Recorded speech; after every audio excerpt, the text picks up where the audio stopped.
ఈరోజు ఈ సభ ద్వారా నేను ఒకటే హామీ ఇస్తున్నా, తొందరలోనే ఇప్పటికీ డిఎస్సి అనౌన్స్ చేశాం, దానికి కూడా శ్రీకారం చుడతాం.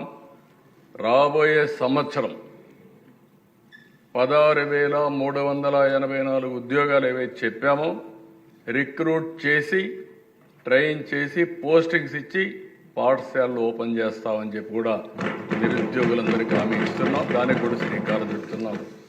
ఇది కాకుండా దిశ ఇబ్బందులు ఎన్నున్నా ఇచ్చిన హామీలు నిలబెట్టుకుంటామని చెప్పాం. మే నెలలో తల్లికి వందనం, ఎంతమంది పిల్లలున్నా అంతమందికి డబ్బులు ఇచ్చే కార్యక్రమానికి శ్రీకారం చుడతాం. ఆ కార్యక్రమాన్ని కూడా ముందుకు తీసుకెళ్తాం. ఇంకో పక్కన రైతు భరోసా ఏదైతే చెప్పామో next installment government of India ఇస్తుంది, దాంతో జమ చేసి 3 ఇన్స్టాల్మెంట్స్లో ప్రతి ఒక్క రైతుకు కూడా రైతు భరోసా కింద 20,000 చెప్పాము, దాన్ని ఫుల్ఫిల్ చేస్తామని చెప్పి కూడా నేను తెలియజేసుకుంటున్నాను. గవర్నమెంట్ ఆఫ్ ఇండియా 6,000 ఇస్తారు, మనం ఒక 14,000 ఇస్తాం. 2 మ్యాచ్ చేసి 20,000 ఇచ్చే కార్యక్రమానికి ముందుకు పోతాం. ఇది కాకుండా దిశ మత్స్యకారులు 20,000 రూపాయలు ఇస్తా అన్నాం. వాళ్ళు కూడా చేపలు వేటకు పోలేని పరిస్థితి ఉంటుంది.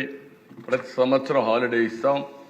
ఆ హాలిడే సమయం ముందుగానే వాళ్ళకి ఇవ్వాల్సిన 20,000 కూడా వాళ్ళకు ఆర్థిక సహాయం చేసి వాళ్ళను కూడా ఆదుకుంటామని చెప్పి ఈ సభ ద్వారా తెలియజేస్తున్నా.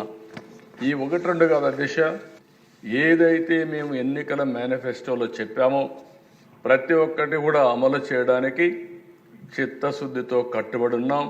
అన్ని విధాల ప్రయత్నం చేస్తామని చెప్పి కూడా ఈ సభ ద్వారా ప్రజలందరికీ విజ్ఞప్తి చేస్తున్నాను.